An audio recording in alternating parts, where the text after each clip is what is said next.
Hello everyone, कैसे हैं आप सब। आई होप कि अच्छे होंगे और आप बस फिर से अपनी प्रैक्टिस स्टार्ट कर दिए होंगे यूपी टीजीटी साइंस की। ओके, तो प्रीवियस क्लास में हमने क्या किया था, यूनिट्स एंड डायमेंशंस। उसमें मैंने आपको एक होमवर्क दिया था, ग्रेविटेशनल कांस्टेंट की यूनिट और मैग्नीट्यूड बताना था। तो उसको हम अभी थोड़ी देर बाद डिस्कस करेंगे। आज पहले हम न्यू क्वेश्चंस करते हैं जो कि आपके स्केलर एंड वेक्टर पे डिपेंड कुछ क्वेश्चंस लेकर आई हूँ मैं। ठीक है, तो चलिए स्टार्ट करते हैं। फर्स्ट क्वेश्चन क्या है आपका, और आपको साथ के साथ प्रैक्टिस करते जाना है। जिस टाइप के क्वेश्चन मैं करा रही हूँ, जिस टॉपिक में मैं करा रही हूँ, उसी टॉपिक पे साथ के साथ प्रैक्टिस करते जाना। The value of lambda for which vectors. अच्छा, आप सभी को सबसे पहले तो क्या होगा, वेक्टर एंड स्केलर का मतलब पता होगा। स्केलर क्वांटिटी कौन सी होती है, which has only magnitude no direction, जिसका सिर्फ क्या होता है, मैग्नीट्यूड होता है, डायरेक्शन नहीं होती। एंड वेक्टर क्या होता है, जिसका मैग्नीट्यूड भी होता है, साथ साथ क्या होता है, डायरेक्शन भी होता है। आप एग्जाम्पल के तौर पे देख सकते हैं, scalar and vector. Scalar means I think आदेश एंड सदिश बोलते हैं ना हिंदी में। हिंदी वाले थोड़ा ना आप थोड़ा कोशिश करना इसको समझने की, ठीक है, हिंदी में सर्च करके। चलिए, स्केलर होता है आपका the quantity which has only magnitude no direction, जैसे कि आपका करंट हो गया, ठीक है। और कौन सी क्वांटिटी हो जाती हैं आपकी, सरफेस एरिया हो गया, जिसमें मतलब न्यूमेरिकल वैल्यू होती है, वो डायरेक्शन पे डिपेंड नहीं करता कि किस डायरेक्शन से आ रही है, उसकी ओनली मैग्नीट्यूड की वैल्यू होती है, उसकी ओनली जो न्यूमेरिकल वैल्यू है उसकी वैल्यू होती है। जैसे करंट की बात करें तो 5 एम्पियर, किस डायरेक्शन से आ रही है करंट उससे हमें मतलब नहीं होता है ना, कहीं से भी आए करंट, लेकिन उसकी वैल्यू जो उसकी मैग्नीट्यूड है वो इम्पॉर्टेंट है कि कितने एम्पियर की करंट आ रही है, ठीक है। एंड वेक्टर क्या होता है, जिसमें डायरेक्शंस भी हो, जैसे कि वेलोसिटी, डिस्प्लेसमेंट, है ना। वेलोसिटी क्या होती है, मैग्नीट्यूड होता है, और साथ साथ क्या होता है, किस डायरेक्शन से आ रही है वो भी इम्पोर्टेंट है। लाइक डिस्प्लेसमेंट, डिस्प्लेसमेंट आपको पता है, difference between the final position and initial position. ये सारी आई थिंक मैं मान के चल रही हूँ कि आपको पता होगा। What is acceleration, what is velocity, displacement, distance, ये सब आपको बेसिक चीज़ें आई थिंक पता होंगी, ठीक है। अगर यहाँ डिस्प्लेसमेंट वेक्टर है तो डिस्टेंस कैसी क्वांटिटी है, ये एक स्केलर है, ठीक। डिस्टेंस किस डायरेक्शन से जा रहे हैं वो इम्पॉर्टेंट नहीं है, लेकिन आपने कितना डिस्टेंस कवर किया है उसकी, जैसे 5 मीटर, चाहे आप कहीं से भी जाओ घूम के, कहीं से भी, तो वैल्यू इसकी है, डायरेक्शन की वैल्यू नहीं है, ठीक है। आई होप कि आप ये बात समझ गए होंगे, ये बहुत बेसिक चीज़ें हैं, ठीक है। तो सबसे पहले तो स्केलर एंड वेक्टर का मतलब आपको क्लियर होना चाहिए।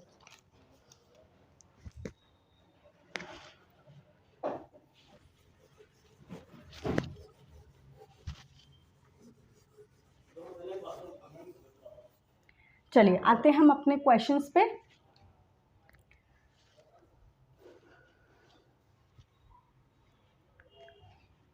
The value of lambda for which vectors, आपको दो वेक्टर दे रखे हैं, ठीक, ये एंड ये, ए एंड बी वेक्टर, और वैल्यू किसकी निकालनी है आपको, लैम्डा। और ये है कैसा, परपेंडिकुलर, ठीक है। ये दोनों ही वेक्टर एक दूसरे के क्या है, परपेंडिकुलर है, और परपेंडिकुलर की कंडीशन रख के आपको किसकी वैल्यू निकालनी है, लैम्डा की। चलिए सबसे पहले हम देखते हैं परपेंडिकुलर की कंडीशन क्या होती है। ये बिल्कुल आपको याद होना चाहिए कि परपेंडिकुलर की कंडीशन होती क्या है। इसमें क्या होता है आपका ए वेक्टर डॉट में बी वेक्टर, हम यहाँ इनको फोर्स मान लेते हैं, तो F1 और F2 करके करते हैं। F1 vector dot F2 vector equals to 0, ये होती है आपकी परपेंडिकुलर की कंडीशन। कोई भी दो वेक्टर आपको गिवन है, कोई भी दो वेक्टर आपको गिवन है उनका डॉट प्रोडक्ट किसके इक्वल होता है, 0 के इक्वल होता है। तो ये कंडीशन है for the perpendicular. Is it clear? ये याद रखना है आपको, जहाँ पे भी आपको परपेंडिकुलर वर्ड यूज़ हो, इस तरह से दो वेक्टर दिए हो तो आपको ये कंडीशन अप्लाई करनी है। तो क्या हो गया, डॉट प्रोडक्ट। अब हमारे पास F1 क्या है, इसको मान लो आप, और F2 क्या है, इसको मान लो। इन दोनों का आप डॉट प्रोडक्ट निकाल देंगे। मैं डायरेक्ट रख दूँ value 2i + j + 3k cap. F1 हो गया ये वाला, डॉट F2 क्या हो गया आपका, i - λj + 4k cap = 0। Dot product आपको आता है, आई वाले को आई से करें। आई थिंक ये बेसिक चीज़ें तो आपको क्लियर होंगी। आई डॉट आई क्या होता है, 1 होता है। जे डॉट, अगर मैं आई डॉट जे करूँ, ये सारे कैप हैं, ओके, डायरेक्शन को शो करता है। आई डॉट जे करूँ तो ये क्या हो जाता है, 0। आई डॉट के करूँ तो क्या होगा, 0। यानी कि जो सेम होता है उनका डॉट प्रोडक्ट 1 होता है। अगर डिफरेंट क्या कर रहे हैं आप, आई जे का डिफरेंट डायरेक्शंस का कर रहे हैं तो उनका डॉट प्रोडक्ट क्या होता है, 0। इसी तरह से जे डॉट जे होता है 1, जे डॉट आई हो जाएगा 0, आई डॉट जे डॉट के क्या हो जाएगा, 0। आई थिंक ये बेसिक चीज़ें आपको सबको पता होंगी, और जिसको नहीं पता रिवाइज हो गया होगा। बहुत बच्चे इन क्वेश्चंस की प्रैक्टिस कर भी चुके होंगे। बहुत इजी है लेकिन इम्पॉर्टेंट है। क्वेश्चन आए हुए हैं ये सारे, ये किसी ना किसी एग्जाम में आए हुए क्वेश्चंस की ही प्रैक्टिस मैं आपको करवा रही हूँ, चाहे वो पीजीटी का हो, यूपी टीजीटी का हो, या यूपी पीएससी का हो, ठीक है। तो ये क्वेश्चन आए हुए हैं सारे, और इसी टाइप के क्वेश्चंस आपको प्रैक्टिस में लाने हैं। तो आई डॉट आई क्या हो जाएगा, 1, और साथ में क्या है, 2। तो मैं 2 लिख सकती हूँ। क्लियर है? अगर किसी को क्लियर ना हो, आई थिंक सबको क्लियर होगी इतनी बात। तो ये जे है, ये बाकी टर्म्स आई को मैं बाकियों के संग करूँगी, जे एंड के संग, वो तो 0 हो जाएगा ऑटोमेटिकली। चलिए जे के संग देखें, जे डॉट आई क्या हो जाएगा, 0। जे का जे के संग करेंगे तो क्या हो जाएगा, ये प्लस माइनस माइनस, ये जे और 1 हो जाएगा लैम्डा, प्लस ये 3 एंड ये 4, ये हो गया 12, ये हो गया 0। 12 + 2 क्या हो गया, 14 = लैम्डा। मतलब मैंने एक डायरेक्ट कर दिया है, कैलकुलेशन और मेथड आपको आता होगा, ठीक है। तो मेन क्या याद रखना है कि परपेंडिकुलर की क्या कंडीशन होती है, F1 डॉट में F2 = 0। और भरपूर क्वेश्चन इसका हर बार कहीं ना कहीं पूछे गए हैं स्केलर एंड वेक्टर से, इसी टाइप के क्वेश्चन। आई होप आपको क्लियर हो गया होगा। चलिए नेक्स्ट क्वेश्चन देखते हैं। If A and B are non zero vectors, clear है, A and B non zero vector है, यानी वैल्यू 0 नहीं है। विच obey the relation this one, ये एक रिलेशन दिया हुआ है आपको, इसका यूज़ करके आपको क्या करना है, एंगल बिटवीन देम, आपको एंगल निकालना है। सबसे ज़्यादा क्वेश्चन एंगल निकालने वाले आए हैं आपको, कि एंगल दो वेक्टर्स के बीच में निकालना है। तो चलिए देखते हैं कैसे करना है इस क्वेश्चन को।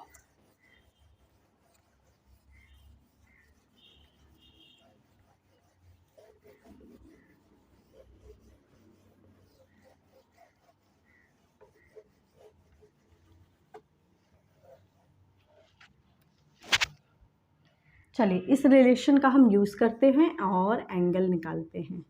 Mod of A minus B, क्या करेंगे हम, इन दोनों का स्क्वायर कर देते हैं। तो क्या हो जाएगा, मैग्नीट्यूड ऑफ ए मॉड का square plus magnitude of B का square plus 2 magnitude of A magnitude of B cos theta, ठीक है। यही फॉर्मूला होता है, magnitude of A plus magnitude of B plus 2ab cos theta, okay. And यहाँ पे हम करेंगे तो ये हो गया मैग्नीट्यूड ऑफ ए का square plus magnitude of B का square minus 2ab cos theta, ठीक है। ये रिजल्टेंट वेक्टर होते हैं ना, दो वेक्टर्स का जो रिजल्टेंट निकालते हैं उसका यही फॉर्मूला होता है, ओके।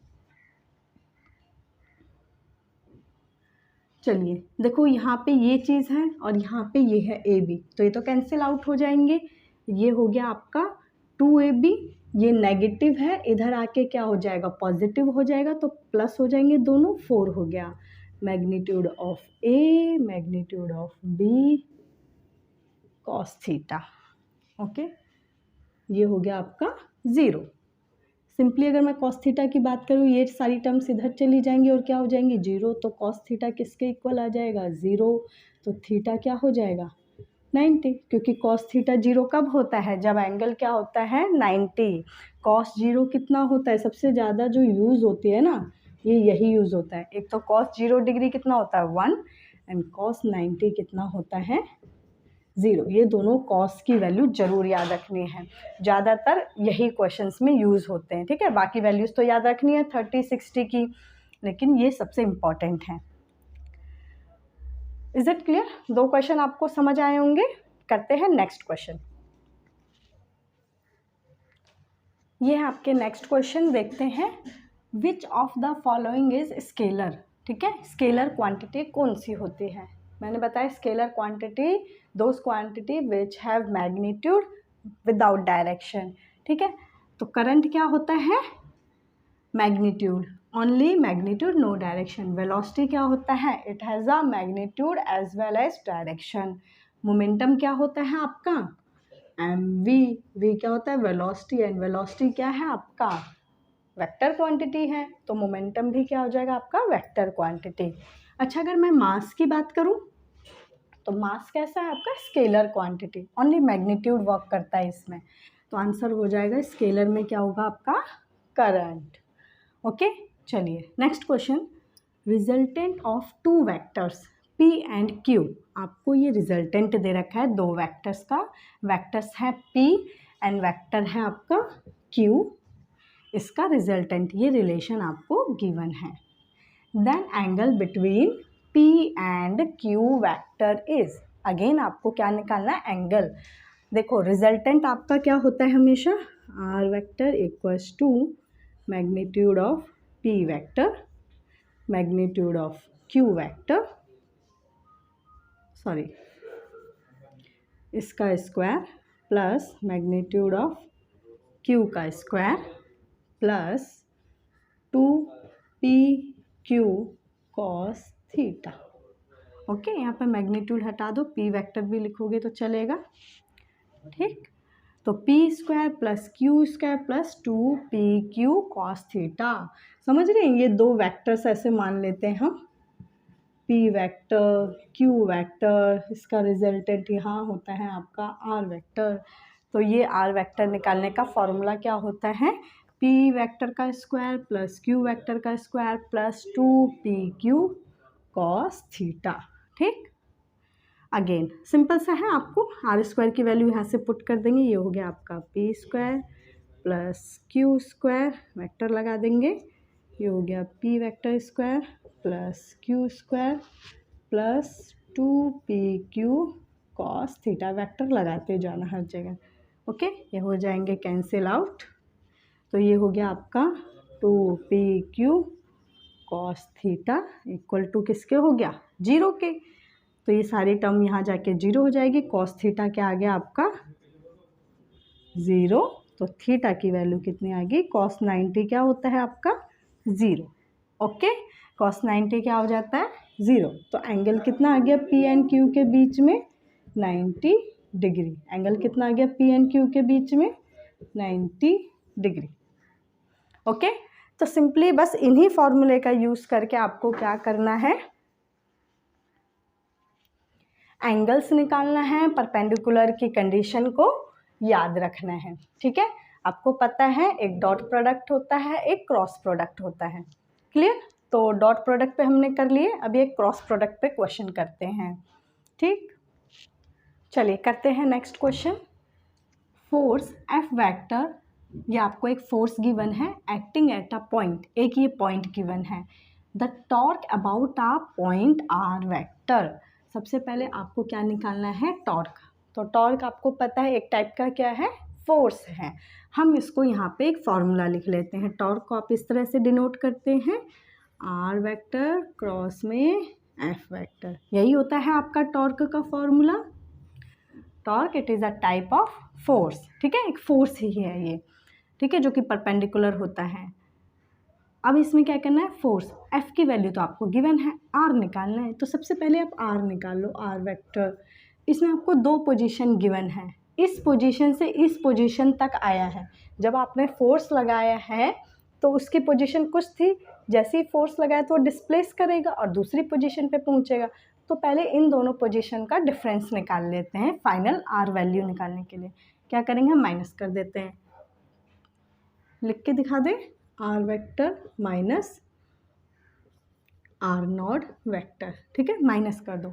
ये देखो I में से I को माइनस करेंगे तो 3 में से 1 गई, मैं डायरेक्ट कर दूँ 2I, ओके। यहाँ माइनस, चलिए पहले मैं लिख ही देती हूँ, आपका हो गया 3I, क्योंकि साइन में चेंज आएगा ना इसलिए कर देते हैं, 3K cap minus R not कितना है, I plus 2J plus 3K, ठीक, माइनस कर दो, ये हो गया आपका 2I, ये हो गया -2 और ये हो गया -2 minus 4J minus 3K cap and plus 3K cap, ये दोनों प्लस माइनस है।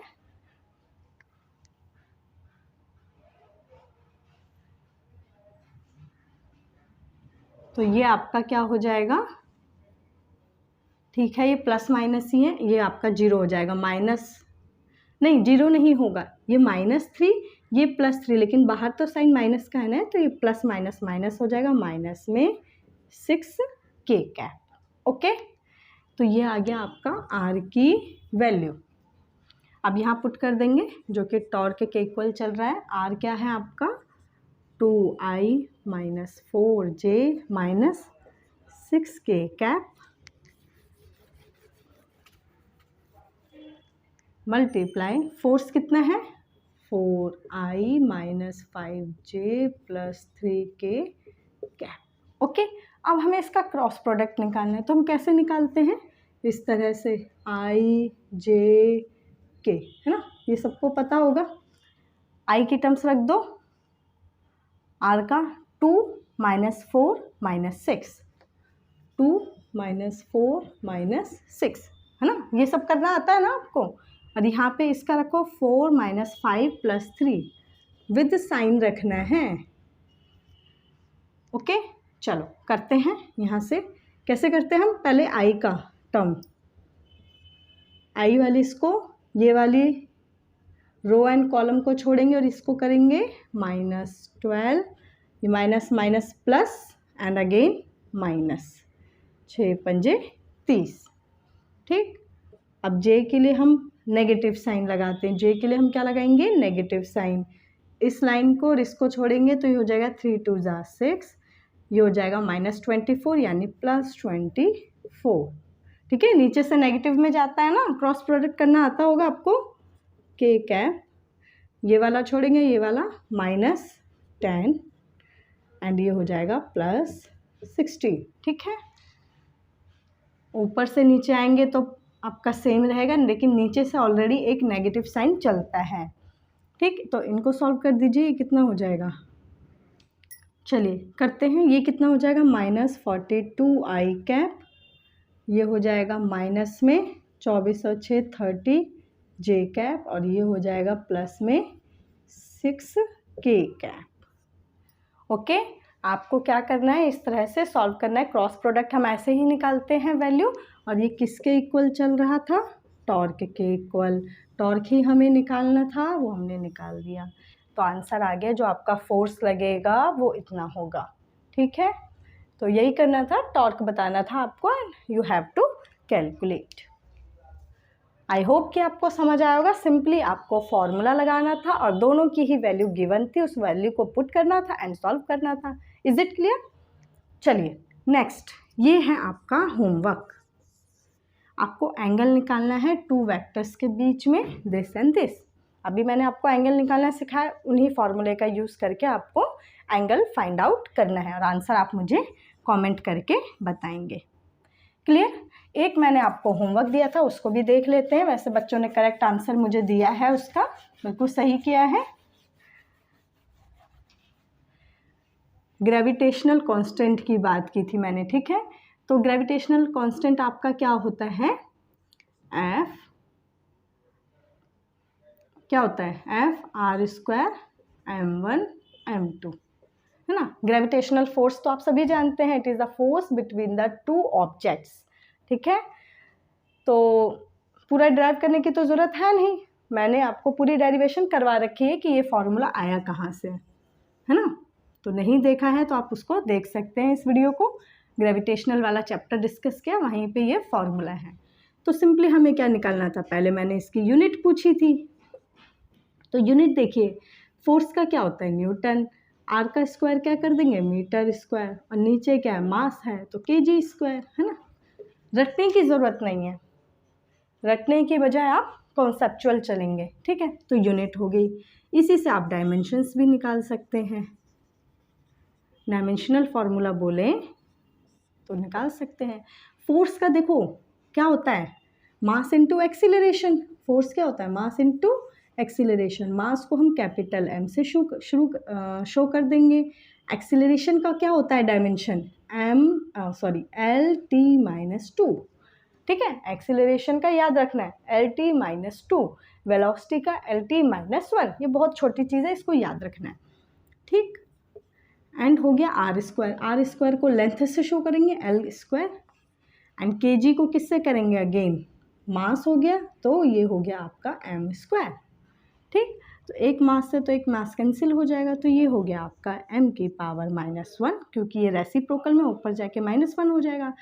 l यहाँ पे है, एक यहाँ पे है, तो ये हो गया l क्यूब एंड t -2, ये हो गया आपका ग्रेविटेशनल कांस्टेंट का dimension, m-1 l power 3 and t-2, ठीक है। और सभी ने इसका रिप्लाई मुझे करेक्ट दिया था, तो जो भी मैं एक होमवर्क देती हूँ उसका रिप्लाई ज़रूर किया करो, ताकि मुझे पता चल सके कहाँ क्या प्रॉब्लम है। लेकिन ये बहुत ही इजी चैप्टर है, आई थिंक बहुत सभी को आता होगा, जिनको नहीं आता तो उन्हीं के लिए ये है, ठीक है। प्रैक्टिस करते जाएंगे, बहुत ही बेसिक्स है, लेकिन कई बार प्रॉब्लम्स होती हैं ऐसे क्वेश्चंस में भी। तो आई होप कि आपको ये क्लास अच्छी लगी होगी, इसी तरह से हम कंटिन्यू करते जाएंगे। और जो कह रहे हैं केमिस्ट्री भी करवाइए, तो आप पेशेंस रखिए, एक साथ तो सारा कुछ पॉसिबल नहीं है ना, 1 बाय 1 हम करते चलेंगे, क्लियर है। हर एक टॉपिक के ऐसे ही क्वेश्चंस की प्रैक्टिस करेंगे, तो प्रैक्टिस सेट हमारे ऐसे ही कंटिन्यू रहेंगे। तो मिलते हैं नेक्स्ट क्लास में with the new topic. Thank you.